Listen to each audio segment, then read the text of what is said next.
आपका मेरे YouTube channel doctor अमर official में स्वागत है।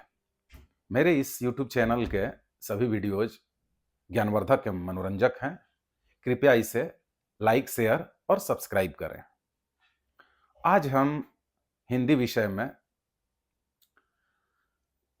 काव्यखंड से, पद्य भाग से जिस कविता का अध्ययन करेंगे वो हैं गुरु नानक के पद। गुरु नानक जी के 2 पद दिए हुए हैं अध्ययन करने को। एक पद का नाम है राम नाम बिनु बिरथे जगी जन्मा, और दूसरे पद का नाम है जो नर दुख में दुख नहीं माने।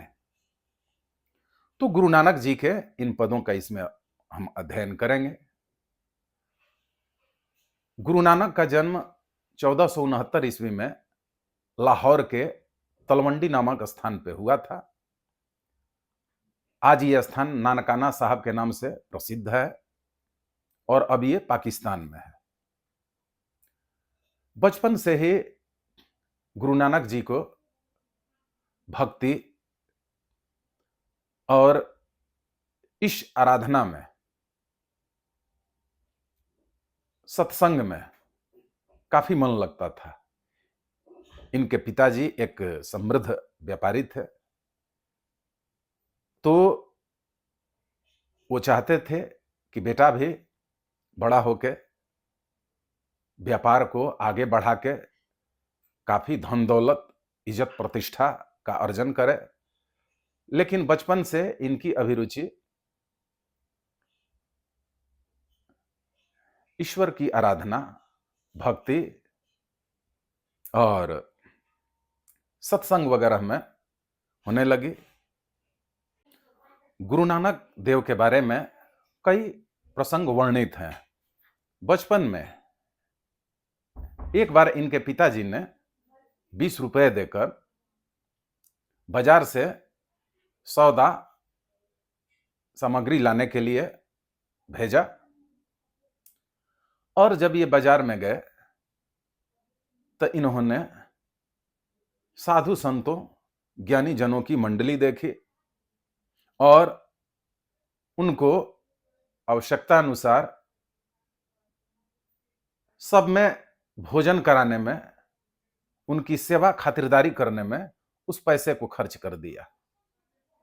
और जब ये घर पे लौटे तो पैसे और सौदा के बारे में पूछा गया, तो इन्होंने बताया कि मैं सच्चा सौदा करके आया हूं, जहां मुझे इस पैसे को खर्च करना चाहिए था।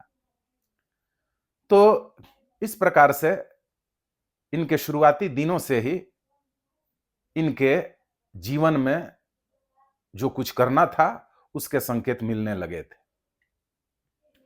इन्होंने मानवता का, इंसानियत का, सच्ची भक्ति का पाठ पढ़ाया। इन्होंने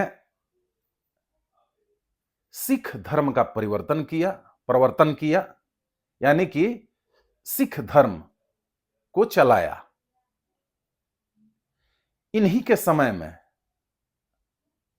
मुगल बादशाह बाबर का शासन था। गुरु नानक जी ने कई भिन्न भिन्न जगहों की जीवन में यात्राएं की और हर जगह से ज्ञान अर्जित किया। और उस समय समाज में उपस्थित जिन कमियों को, जिन ढोंग अंधविश्वास को देखा, उसका वे विरोध करके लोगों को सही रास्ता बताने का प्रयास किए। इन्होंने पंजाबी और हिंदी दोनों में कविताएं लिखी और इनकी बातें पवित्र ग्रंथ गुरु ग्रंथ साहब में संकलित हैं। इनके जीवन के कई रोचक, प्रेरक प्रसंग हैं। ये एक बार एक गांव में गए जहां पे लोगों ने इन्हें तिरस्कार किया, अपमानित किया, लेकिन चलते वक्त वहां इन्होंने लोगों को आशीर्वाद दिया कि आप लोग आबाद रहें। फिर दूसरे गांव में जब ये गए तो वहां पे लोगों ने इनको बड़ा ही आदर, मान सम्मान प्रदान किया, इनकी सेवा शुश्रूषा की। चलते वक्त इन्होंने उन लोगों को आशीर्वाद दिया कि आप सब उजड़ जाओ। इनके साथ चल रहे शिष्य मंडली में से शिष्य ने पूछा कि आप ऐसा क्यों कर रहे हैं? जिन्होंने अपमान किया उनको आबाद रहने के लिए आशीर्वाद दिया, और जिन्होंने आपको इतना आदर भाव सत्कार सेवा किया उसको आप उजड़ जाने के लिए आशीर्वाद दिया। तब गुरु नानक जी ने कहा कि चूंकि पहले गांव के लोग उदंड, अनुशासनहीन, मूर्ख और ज्ञानहीन थे, तो मैंने इसलिए आबाद वहीं पे रहने के लिए उनको आशीर्वाद दिया कि वो एक ही जगह पर वहीं पे टिके रहें, किसी अन्य जगह पे जाके अपने कर्मों से, मन से, वचन से, अपनी अज्ञानता से वहां के वातावरण को दूषित न करें, अन्य किसी भी तरह से किसी और को परेशान न करें।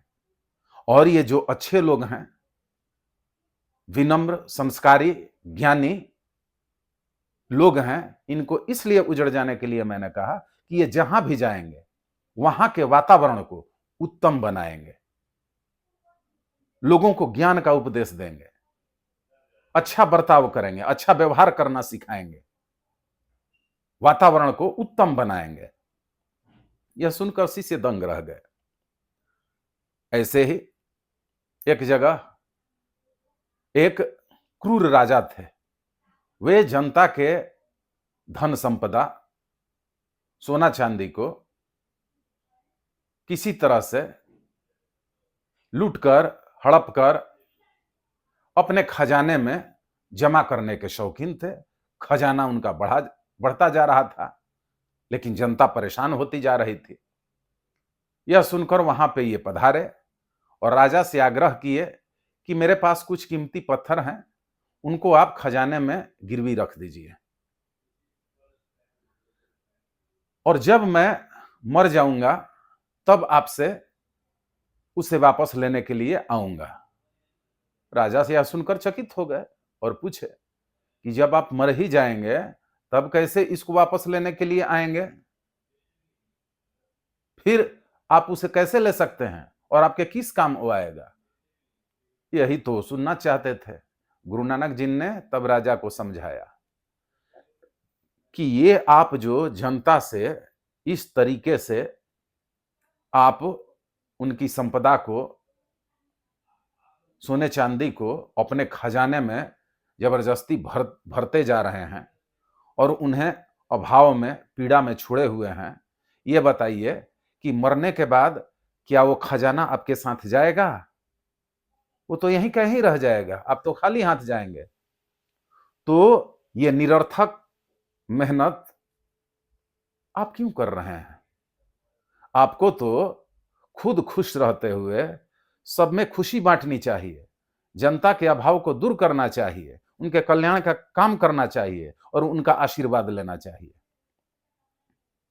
ये सब बातें, प्रवचन सुन के राजा की आंखें खुल गई और उसके बाद से वह जनता की भलाई के कार्य में लग गया और जनता के लिए हुए धन को जनता के कल्याण के लिए, उनके विकास के कार्यों पर खर्च करना शुरू कर दिया। तो ऐसे थे गुरु नानक देव। उन्होंने